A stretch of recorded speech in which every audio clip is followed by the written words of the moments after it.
Hey, what's up, guys? You're listening to the It Takes a Village podcast. I'm Ashley, your host.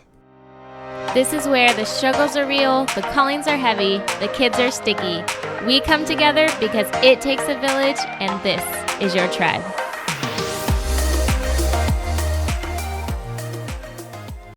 Another marriage full disclosure episode with the husband. Hey, babe. Hey. Today we're going to talk about what is my husband's zone of genius. This is totally dependent on how you guys are as a couple and how you juggle things. But we're going to be talking about financials and how we navigate our financials as a couple. And this is situational. I'm going to go ahead and say up front that I do not like to know the details. I just like to know the when, the what, and the where, and then you don't need to tell me the rest because money stresses me out. Knowing the numbers stresses me out, and I'm not good at tracking.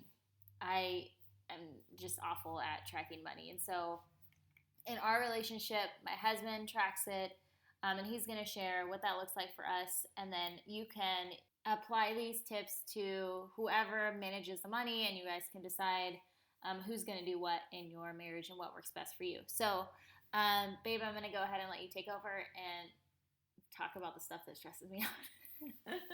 Yeah, so I think the number one most important thing is to have a budget, have it planned out, and have it where, as Dave Ramsey would call it, like a zero-based budget to where every dollar is accounted for. So there's a app that we use that's at everydollar.com, and it's also by Dave Ramsey, and just so we can track everything. And so when you hear me say Dave Ramsey, it's not one of those things where you have to follow everything that he says to the letter, but it's a great starting point. And then if you need to modify something for your specific family or circumstances, then you can do that. So I think the biggest thing with setting that out as a couple is determining what your priorities are for the family. So I know for us, like priorities, we probably spend more on groceries than the average family because with Ashley and her Hashimoto's, her autoimmune disease, and our kids have had intolerances for gluten, then a lot of the things that we have to purchase are more expensive than your regular just box good cereal and things like that. And not only that, but as a family, we are just big on fueling our body and treating our body like a temple. As cheesy as that sounds, we feel like if our health is at its best, if we treat our bodies at their best, then we perform and we can be better parents, better people, obviously in better health. And so food to us is, like Dalton said, the most important thing. So when it comes to my grocery budget, trying to make it small, like make it as minimal as possible. I'm not going to go to Whole Foods and, just like spend as much money because the fad things are the awesome things that we want to buy. But it is also giving myself the freedom to say, like, hey, I am going to spend extra money on the, what is Dirty it? Like Dozen, the Dirty Dozen. But I'm not going to spend money on organic bananas when that's unnecessary, in my opinion. But so it's kind of figuring out what's important to you, and just figuring out, okay, if that's important, what is our max and what does our max spending look like for that? And so my goal in my head when I go to the grocery store is I'm a naturally budget-minded person, so I hit up several grocery stores and try to maximize the most of what I can do with the best foods possible with the least amount of money. And then if I go over a little, that's okay. But yeah, just not to hold yourself like too strict. Yeah. Anyways. And so we also have like a line item in the budget for date nights because and we've talked in other episodes about the importance of date nights to us. Yeah, y'all are going to hear us talk about date nights. I'm sure you're tired of hearing us talk about date but nights. but I always look at that as an investment in our marriage, and so once every year, or sometimes once every 6 months, depending on things that pop up in life that you have to account for in the budget. Like when it's like, okay, what can we cut from? Uh, Date nights is one of the things we've always protected. Grocery bills are something that we've protected. Kids' activities are something that we've protected. So it's just, what are the priorities that you have when you create the budget? And then the number one thing is tracking it. Because if you track it and you're aware, and you uh, look down and realize that you spent $2,000 in eating out one month, like, you're gonna say, And we've how done much that. of our money? We've done that. Yeah, how much of our money went to eating out versus how much of our money went to the mortgage or gas, or all the different things that you have to pay for, and whether it be uh, cable, which we cut cable, what, 4 or 5 years ago now. Yes, and the important thing is also, one of the tricks that I'm sure you guys have heard, and a lot of other from other people or other things, is that you can literally call almost any service provider and tell them that you no longer want their service because you can't afford it, or because you found a better deal. And everybody wants your business. Like, that is the name of the game, is they want your business, so they're going to try to do whatever they can to keep you.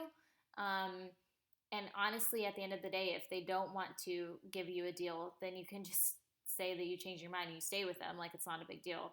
But most of the time, they'll say, oh, yeah, you know what? Oh, you know what I can do? I can cut this and blah, blah, blah. And they make up something, and you saved yourself an extra $50. But for us, yes, we cut off our cable because we felt like it was unnecessary. We do Netflix and Apple TV. I don't even know what we do.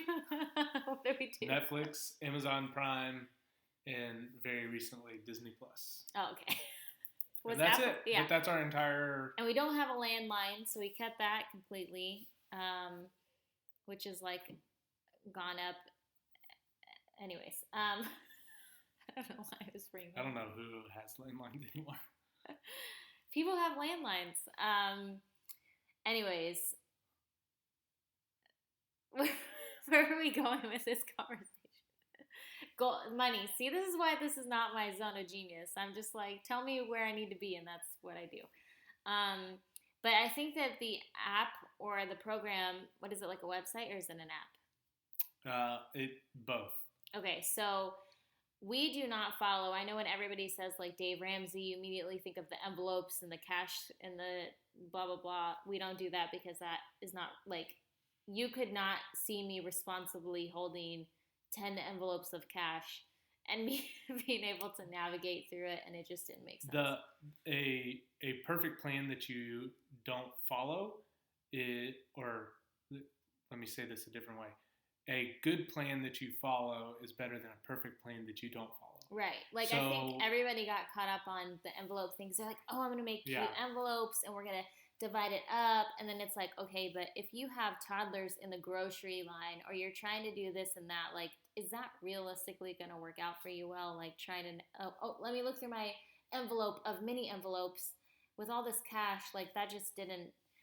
But just switching from a credit card that you swipe and then pay it off in one lump sum, where you're not actually going through and accounting for everything, and instead switching to a debit card, to where, and then using everydollar.com to actually track every single transaction, makes a world of difference, because what you measure by tracking those transactions is going to improve. Yeah. Like, it's been proven in a million different studies, and even just from a psychological standpoint, if you're clicking and dragging, okay, I spent this on groceries, I spent this on gas, I spent this on date night, like, you're going to see and have a better idea of where all your money's going, and you're going to be more aware of the choices that you're making. And it's naturally going to get better. Is that website or that app free? There is a free version where you manually input everything. That's what I started using originally, and then I switched to the paid version that syncs to all your accounts, to where you don't have to go through and look at your statement and go through and manually enter everything, but it automatically shows each transaction. You just grab and drag it to That's easy. drag and drop to whatever category it is. Okay, gotcha. So it's already giving you like a list of like, you spent $60 at Walmart, you spent $60 at Right. Okay, so then you just have to put that $60 in gas in your gas section. Correct. Okay, that makes things easier. Yeah, it makes it a million times easier Trying to than navigate, trying to have two windows open exactly. and looking through. So I think for me that was an important aspect of being able to, especially because when he does, like I said, my husband does the dragging and dropping, the putting in of the numbers. Obviously, whoever wants to take ownership of that works. But I think the unique thing that we do is that when he does it, we are sitting together in bed to where he can ask me about it, which holds me accountable because when he asked me like hey, like what was this $60 spent at Target, it's not because he's like, what are you doing spending money, but it's like I need to know which section. Like, was it groceries that you got from there? Was it like just fun money? Because I did find out recently that I have fun money that I didn't know that I had, which I'm sure I'm overspending. But anyways, it holds me accountable because I'm not just in the swipe and never see it, don't care about it mode, to where it's kind of the slippery slope of credit cards. That's the same thing that they do. If you're not the type of person who's on top of it and tracks it and is aware of, I spent this and it is actual real money. If you're just swiping and you don't think about it, because we're not paying with cash, we don't see the physical transaction happen, so the money isn't physically being taken from us, and therefore we don't have the emotional response to the transaction, then you just aren't aware and you lose track of your finances, and that's when people get in financial trouble. So for me, as having that conversation tonight, for him to say, what was this or what was that, makes me aware of like, oh yeah, like I did spend money on things that I didn't need, or maybe I need to back up this next month on this or that. So anyways, I just wanted to say that you can do this as a couple as well as have one single person take ownership at the same time. Yeah, and it's about communication, making sure that your priorities are set and that you're in agreement on what's important to you, and adjust that accordingly. Yeah, so I think your first thing as a couple is to have that conversation. Sit down and say, okay, we have X amount of money, you make this much, I make this much, or we have this coming in and we have this coming in. What are our priorities? For us, education is also one. So we pay for our kids to go to a Montessori school. It is super expensive. We have to constantly have a conversation of, when does this look like? We need to pivot that or change our perspective. Are we in a good place to continue that for the next couple of years?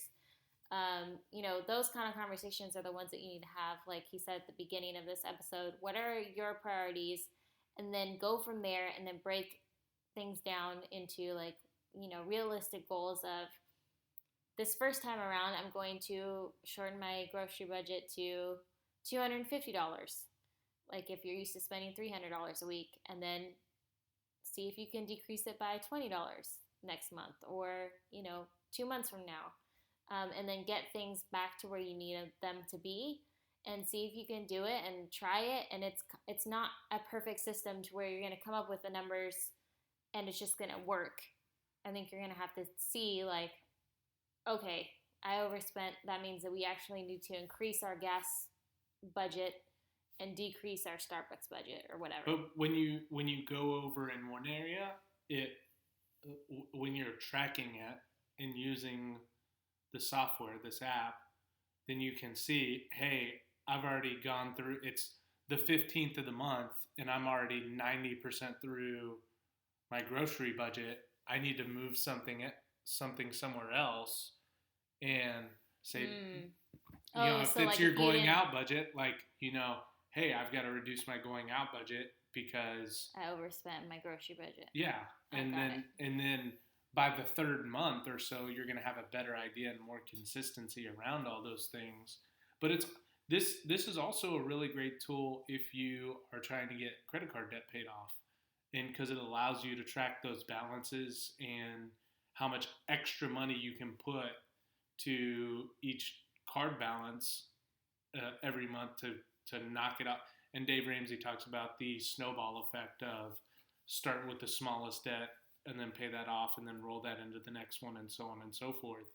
And actually having a plan, actually having it all in writing, actually tracking each transaction of your budget, like it will make a phenomenal difference if you're trying to get empowered and take control over your financial situation. Okay, so what is your number one tip for people who are in credit card debt and this year they want to start the process of getting out of it?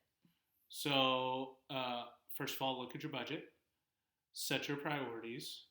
There are going to be certain things that are non-negotiable or that are really important to you and your family. And the parts that are not that important to you, then try to cut back and save money in those areas, and then redirect that money to pay off your smallest credit card debt first, then your second biggest, then your third, and just sit. Dave Ramsey calls it the snowball effect, because forget about what the interest rate on each of those debts are and things like that, because ultimately the psychological power of getting each one of those paid off helps you, motivate you to get the next thing paid off and then the next thing paid off and so on and so forth. So that's ultimately what it boils down to. Okay. What is your biggest tip for couples who are starting to use the Every Dollar Counts app / website? Like, what if this is their first time starting to track? What made it easier for you to approach our budget, or what would make it easier for them as a couple to begin this process? For me, the easiest thing was to go ahead and sign up for the paid version of the account. But if you're already in debt, or if you're already having financial problems, or you want to get financial, do you feel like that's a good investment? Again, if you're having to manually do it, if I tried to manually do it for the last year and a half, I would have stopped doing it. Yeah. Okay. So it was absolutely worth the investment to go ahead and pay for it and be committed in that way and continue to use it. So, because overall, I guess you're spending a little to save a lot because you're now maybe there's another tool out there that does the same thing and is less expensive, but this is one that I found really well and trusted it. And the other thing is, like you said, you can probably find a bajillion other things that are similar to this that are free, but they might not have that. And they also may sell your transaction information of where you're spending your money and things like that. Yeah, so I feel like going with something like this to where you out the gate know that it works well, because like you said, if you can't use it, then you're going to stop using it. Yep. So anyways, did I interrupt you? Yes, you did. So, but again, the number one thing, if you're already going, you want to go down this road, is just pay. If you want to do it for a couple weeks on the manual version just to make sure you like the interface, that's fine. But the sooner you just get over to where it's drag and drop, you're going to be way more consistent in doing it. Just it's going to be easier. Every, at the beginning, just start every night, pulling it up, opening it up, seeing whatever new transactions have been pulled from the bank account, and just go through. And then that way you can ask your spouse, hey, what did you spend here? What did you spend here? And you get to track every single transaction. Just put it where it belongs. That was gonna be okay. My last question is: what would you suggest for couples to include each other in this process? Because I feel like this is something we struggle with at first, and I feel like it's necessary that both parties are in some way, shape, or form included in the budget, because it makes both parties be aware of what's coming in and what's going out. So, how would you say that couples should, or a tip that you have that they could make this a them thing instead of a one person thing? I think the important part about that is the initial conversation and then the going over the budget together. And then if one person is doing the administrative part, doing the drag and drop, right, tracking the transactions. Yes. So having the conversation about the roles and responsibilities, I think, is important. That would be that, because you and I had the conversation of, I don't want to know all of the things, like, because it stresses me out, but I do need to know some of the things, or like occasionally I like to be, what do you call it? Updated, yeah, it's for my sense of security, or to know, just being aware of where we are at financially. Occasionally I want to update of what our finances are once or twice a year, but constantly knowing the numbers really stresses me out, so I don't want to know. So I think having that conversation with your spouse of, what do you need to know, who's going to do what, how can I make sure that you feel like you're in the know, you're invested, like you're a part of this. Because for me, it was like, I didn't want to know, but I also did want to be a part of it, so that way I felt like I was a part of this. Well, it's also important that we're on the same page. Like, you never said, whatever, I'm just going to spend the money and you figure it out. Like, no, yeah. Even from the very beginning, you were always, what can I do to help? Where can I cut money? Yeah. Trying to, you do every single week, go to both Aldi and Sprouts, 2 different grocery stores, because you'll save money that way. Mm-hmm. So it's not, you're being proactive in that sense already. Okay, so make sure you check out everydollar.com. We are not paid by them, you guys, at all. This is just something that we happened upon when we were trying to figure out our budget, because what we were doing wasn't working. And we were in that just swipe and forget about it mentality with credit card debt and all that. So every dollar counts. It's the easiest thing that we've... No, not every dollar counts. Just everydollar.com. Dang it. Okay, everydollar.com. And check them out, you guys. I hope you are in the best financial place possible for the new year. I hope this helps you move into the place that you want to be in. If you're not already, if you are, I hope this just makes it easier for you. But like I said, if you have any questions, always go hit me up on Instagram. Make sure you share this episode if you feel like it's helpful to you. And I will catch you next time. Bye, guys.